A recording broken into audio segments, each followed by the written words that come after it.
News starts right now with breaking news.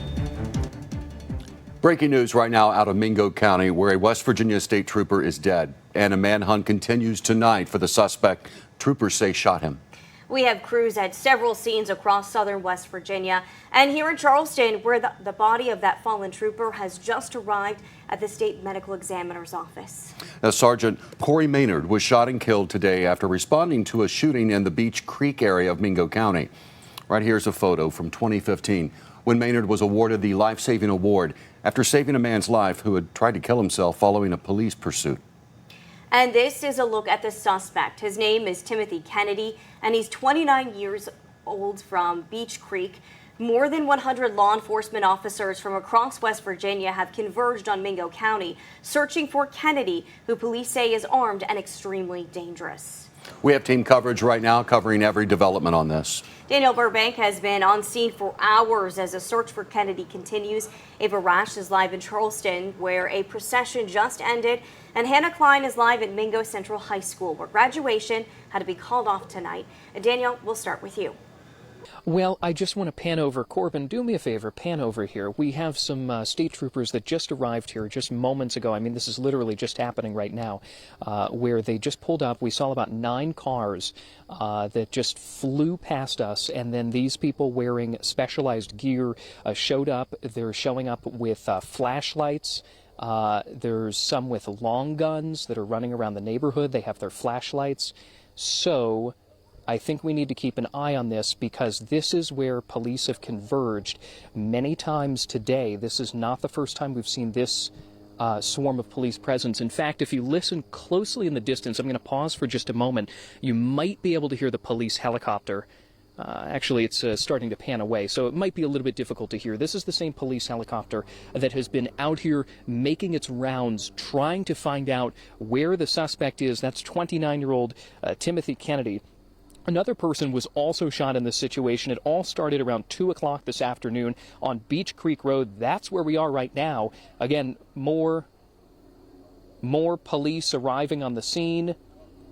We hear screaming. We hear shouting. We hear they're yelling, "Get down, get down."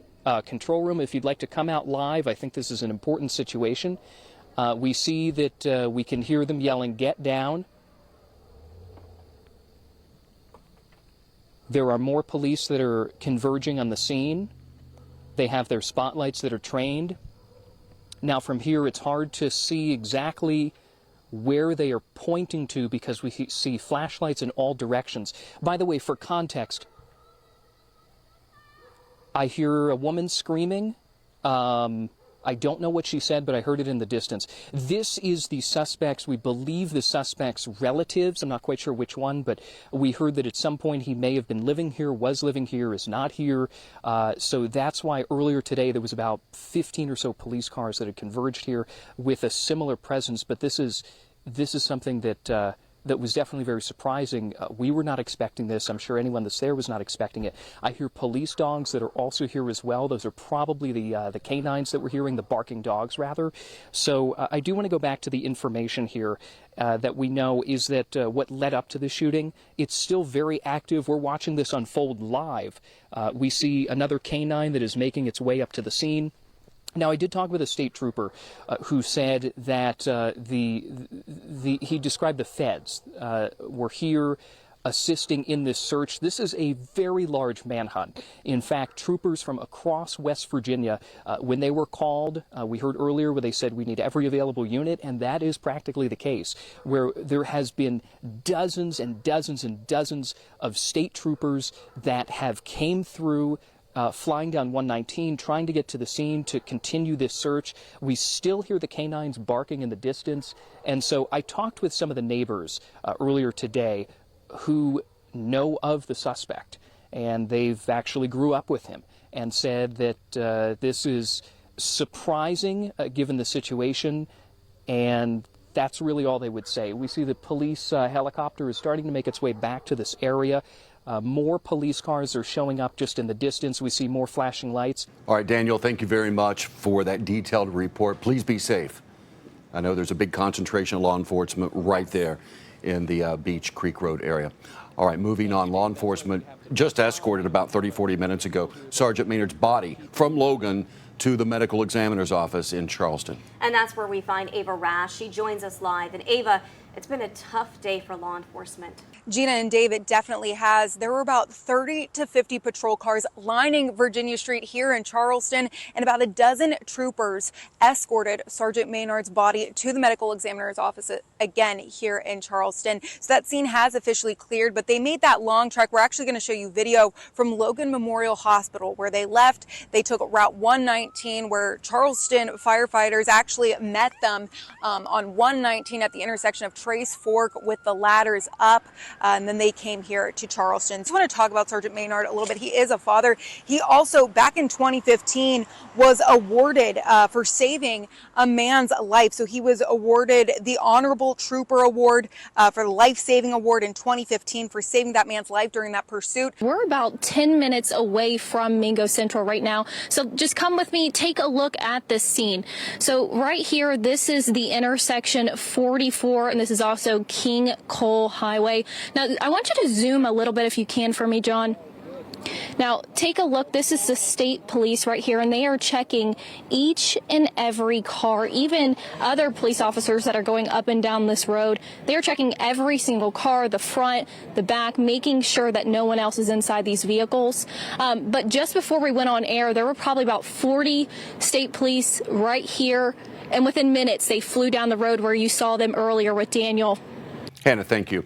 Now, the death of Sergeant Maynard is also getting the attention of our political leaders. Senator Shelley Moore Capito and Joe Manchin said this earlier on Twitter. This has been an unbelievable day, not only to witness here, but also play out in front of our cameras. So many people affected by this situation. This all started around 2 o'clock today in Mingo County, where the suspect, who is now in police custody, 29-year-old Timothy Kennedy, who is accused of shooting someone, we're still working on getting their condition, but then later shooting and killing a West Virginia state trooper. That launched an unbelievable manhunt of unbelievable scale. There was police helicopters in Mingo County all day.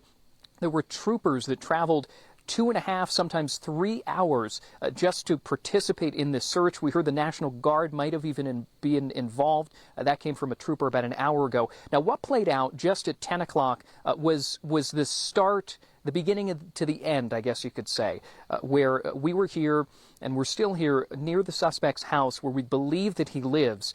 And suddenly there were more than a dozen police cars that showed up. A man and a woman came out with their hands up, and then they were talked to and then escorted away. I think you're taking a look at some of that video right now, where that played out in front of our eyes. So we were learning that police were slowly getting closer to the suspect, and then the word came at just about 10-15 minutes ago that the suspect was captured. We saw a flurry of activity here on Beach Road, where even this might have been a multi-state search, just because we're only about 7 miles from the Kentucky border. I heard him knocking on my door to let him in that he'd been shot, to get help for him. A trooper dead, another man shot, and a manhunt ends with the suspect in jail. We hear from neighbors who witnessed a situation unfolding firsthand. The man accused of shooting and killing a West Virginia state trooper was arraigned by video in Mingo County this morning. Here's what we know. Timothy Kennedy is charged with first-degree murder and the death of West Virginia state trooper Corey Maynard. Maynard and 2 other troopers had responded to a shooting on Beach Fork Road in Matewan around 2:30 yesterday afternoon. There was a massive manhunt for Kennedy that lasted until 11 last night. He was captured speeding in a stolen car at a command post that law enforcement had set up in the area.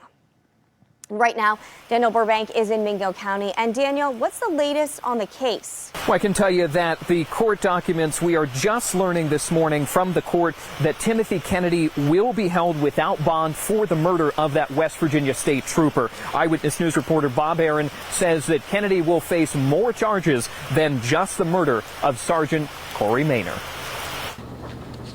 The magistrate has informed me I have been charged with an offense for which penalty is life imprisonment and bail must be set by circuit court. Do you understand that, sir? Timothy Kennedy would indicate he did, which left him locked up without bail for the murder of Sergeant Corey Maynard, a West Virginia state trooper. The trooper was gunned down responding to the shooting of Benjamin Baldwin with a rifle not far from the 39-year-old victim's home. The Beach Creek residents say the first victim, they identified as Ben Baldwin, was shot in the driveway of this home behind me. He then ran to a neighboring house and asked them to call for help. He was coherent, and when I was talking to the dispatcher, when she would ask me questions, he could answer them as to who shot him, what kind of vehicle he was driving, what kind of gun he was shot with.